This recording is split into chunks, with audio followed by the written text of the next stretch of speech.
Jina naitwa Mshamu Saidi Ruruba, mkazi wa Nyamisati, wilaya ya Kibiti. Ni baba mzazi wa marehemu Shabani Mshamu. Nimpokea taarifa za msiba huu juzi nafikiri tarehe 8. Nikipewa taarifa mapande ya saa 8 na kitu kwamba Shabani amefariki ama amekufa kwa kupigwa risasi na askari polisi waliokwenda kwa nyumbani kwake mapande ya saa 11 alfajiri. Sasa nilisafiri kuja kwenye eneo la tukio, nikaona kweli kijana wangu mpigwa risasi sehemu ya bega kwa nyuma. Kama ningekuwa kwa mbele ningepata mashaka kwamba kulikuwa na aina ya majibizano kati yake na askari polisi. Lakini kwa sababu kwa nyuma najua alikuwa anakimbia.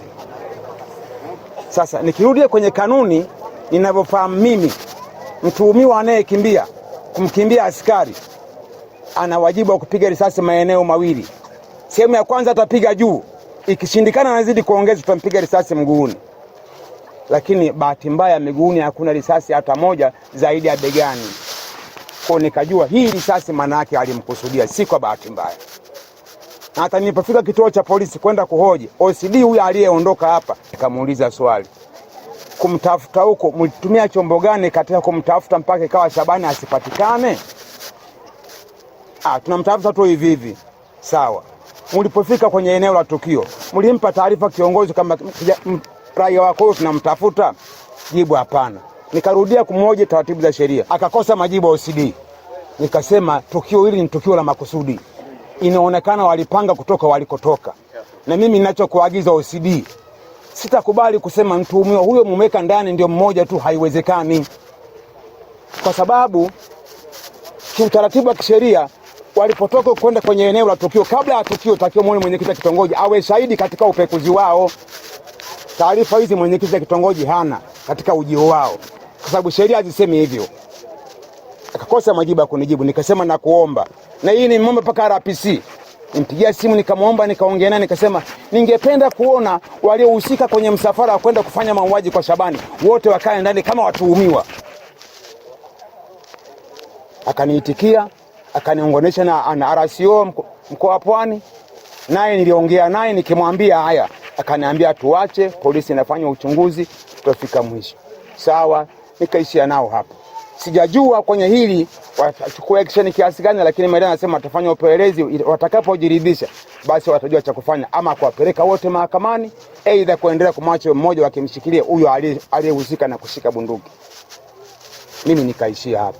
Kwa ndugu zangu, mimi ninaomba tu jeshi la polisi, nikianza na IGP mwenyewe, ashuhudie tukio lililofanywa na askari wake wa kituo cha Ikulili, aone kweli ni haki.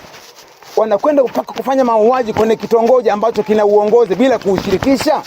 Yake si kumpiga risasi kumuua. Adhabu yake ni kumkamata na kumfikisha mahakamani kwa tuhuma ile ambayo anahusika nayo. Kwenye hiki walichokifanya bado sikubaliani nacho. Na kuomba IGP uwajibike kwenye hili. Najua utaona, najua utaambiwa nini na nini kimefanyika, na inawezekana mpaka taarifa hizi unazo. Lakini sema jeshi lako la polisi, kituo cha polisi Ikulili kimetenda ubaya, kimeua mwanangu asiyekuwa na hatia. Kwa maana hawajamkamata na kitu chochote, mpaka inalazimika wamfukuze baada ya upekuzi wasamaliza, wala lazimisha kumpakia wampeleke Ikulili polisi. Akajibu nini? Hawajamkuta na pombe, hawajamkuta na bangi, hawajamkuta na kitu chochote cha wizi. Hawana taarifa rasmi kama labda pengine alinkaba mtu fulani. Nikiwauliza, je, huyu ni jambazi ndio anapora watu babani, amemkamata nani, amemkaba nani? Hakuna majibu. Kwa ni sahihi, naomba athibitishe IGP kwamba ameuliwa mwanangu asiyekuwa na hatia. Jeshi la polisi ninaomba kuwajibika kwenye hili, na ikiwezekana watake action vile inavyotakiwa. Mimi lengo langu ni kama nione wale wote kama walikuwa saba wote walale polisi, na hatimaye wakajibu kesi mahakamani. Wakatemane aliyehusika rasmi ndio aendelee kubaki huyo na kesi hii. Si IGP tu, ninamwomba na waziri wa mambo ya ndani kwenye 18 yake hii naye awajibike. Akipokea taarifa hizi awakimbilie, awaoje, awakague na hatua nyingine ya muhimu ichukuliwe ili haki ya mwanangu ipatikane. Nilikuwa sina hata nilipokuja asubuhi niliwaambia Shabani hana tabia yoyote ya wizi. Niliwathibitishia asubuhi. Cha kusikitisha aliponiita kule kunipa tukio hili na kuniambia kwamba yeye ni jambazi sugu. Taarifa yake mwenye kijiji haipo, na kwenye kitongoji changu taarifa Shabani haipo. Kwa sababu Shabani ni mtu wangu wa karibu sana, nafanya naye kazi kwa mazumuni na mazingira yote kwenye kitongoji. Wito wangu ushirikiano uwe mzuri kama tunaofanya. Kwa tabia hii ya kusingizia raia wangu kwamba ni majambazi sio kweli, kwa sababu mtoa taarifa ni mimi. Na kama vibaka jangani hiyo barua naziandika mimi, zinakwenda kituo cha polisi au sehemu nyingine husika. Lakini kuniambia raia huyo Shabani Mshamba alikuwa ni jambazi, sio kitu cha maonevu. Naomba kwamba jeshi la polisi liende katika akili ya maadili ya kitaifa kama lilitumwa, sio kumsingizia mtu ni jambazi wakati mwenyekiti wa kitongoji hajui wala jamii haifahamu. Kwa sababu kama ni jambazi waanze kujulikana jamii, taarifa inaingia katika kitongoji. Kama wao polisi walithibitisha kweli ni jambazi kwa ajili ya kukimbia hata kama mgambo mtu anaweza kumroka akakimbia. Nani ya kumkamata Shabani ilikuwa namna yote, tungeweza kumkamata labda kwa wito akaenda kujibu shtaka lake, lakini kwa mauaji kama haya mimi sioni kama yupo sahihi kwa maelezo hayo. Nilisikitishwa sana niliposikia kifo cha Shabani kapigwa risasi na askari polisi. Kwanza askari polisi si mara ya kwanza kwenda kwa Shabani. Shabani anakwenda polisi tena kwa wito wa barua. Walichukua nguvu kubwa sana kumpiga risasi. Kwa kweli ni hali kwa raia yote alihuzunika. Hakuwa na tabia ya ujambazi, hakuwa na wizi, na ni mtu anafanya miradi yote kimaendeleo. Mara ya mwisho hata wawekezaji wanapofika hapa anapima yeye mashamba. Shabani ni kijana ambaye kipenzi cha watu kama unavyoona hapa kwenye msiba wake. Huwezi kumsikia mtu yote anasema mimi nimegomboka kufa Shabani aliniibia. Mimi nimegomboka Shabani wizi. Lakini mtu aliyekuja naye akiwa ameziba sura yeye ndio mwizi. Badala ya askari polisi kumpiga marungu na kumwadhabisha kizati ili apate salama, alimtaja Shabani kama rafiki yake. Kwa hiyo ili yeye apone asipigwe, ikabidi amtaje Shabani kama rafiki. Kwa hiyo wito wangu kwa jeshi la polisi, wasisikilize kwanza maneno wakati wanapotoa adhabu kali. Wafanye upelelezi wa kina ili kunusuru maisha ya raia. Unapomuua mtu ambaye yeye anategemewa na familia, leo Shabani ana watoto karibia 7, anapokufa manake wengi sana wanateseka zidi yake. Pia naiomba serikali iweze kuitunza familia ya Shabani kama vile walivyoweza kuitunza jeshi la polisi. Silaha wanashika wao, jeshi wanalo wao. Shabani jambazi kaanza lini? Sisi ndio watu wa kutoa taarifa kama majirani, lakini wao walitumia nguvu bila mipango. Kwa hiyo askari polisi wapunguze taarifa za umbea, wafanye kazi kimaadili kama vile ambavyo wanavyoagizwa.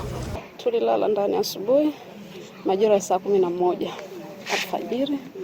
Tunafuga mbwa nyumbani kwetu. Alianza kubweka mbwa nje.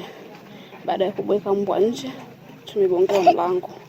Baada ya kugongewa mlango, tukaambiwa mko chini ya ulinzi. Basi tukaambiwa fungueni mlango. Mimi nikaamka, nikaenda kufungua mlango. Nilipofungua mlango, mimi ndo nilikuwa wa kwanza. Mwenzangu alikuwa nyuma. Nikaambiwa hapo ulipo uko chini ya ulinzi, mimi nikakaa chini. Mwenzangu alikuwa ndani hajabahatika kutoka, wakamfuata. Walipomfuata, wakachukua mkanda wa suruali yake, wakawa wamemfunga mikononi, wakamzungusha nyuma. Wakamwambia na wewe toka nje. Walipotoka nje, tukawekwa chini ya ulinzi wote. Tulivyowekwa chini ya ulinzi, askari la jeshi la polisi kituo cha Ikwiriri. Lakini uje wao walikuja na mtu ambao walimficha sura huyo mtu. Walimvalisha koti lenye kofia, kwa sura kwa muda ule mimi sikumfahamu. Baada ya hapo mwenzangu pale alipokuwa amewekwa alijivuta, akafanikiwa kutoa ule mkanda ambao aliokuwa amefungwa. Baada ya hapo akajaribu kutoroka. Alipotoroka, kuna askari 5 walikuwa porini wanaendelea kufanya research. Yule wawili walibaki pale nyumbani. Baada ya kubaki wale wawili pale nyumbani, mwenzangu alivyotoroka, yule askari aliyekuwa amemsimamia yeye alimfukuzia. Wale wa porini wakawa wameshikia purukushani, wakauliza swali kuna nini? Akasema anatoroka. Wale wakaachana na kazi yao, wale 5 wakaunganisha msafara wa kumfukuza. Punde si punde nikasikia mlio wa risasi umelia mmoja. Sijakaa vizuri kalia risasi, mlio wa pili wa risasi. Basi baada ya hapo wamekaa sana kule porini, sijajua kilichoendelea kwa kweli.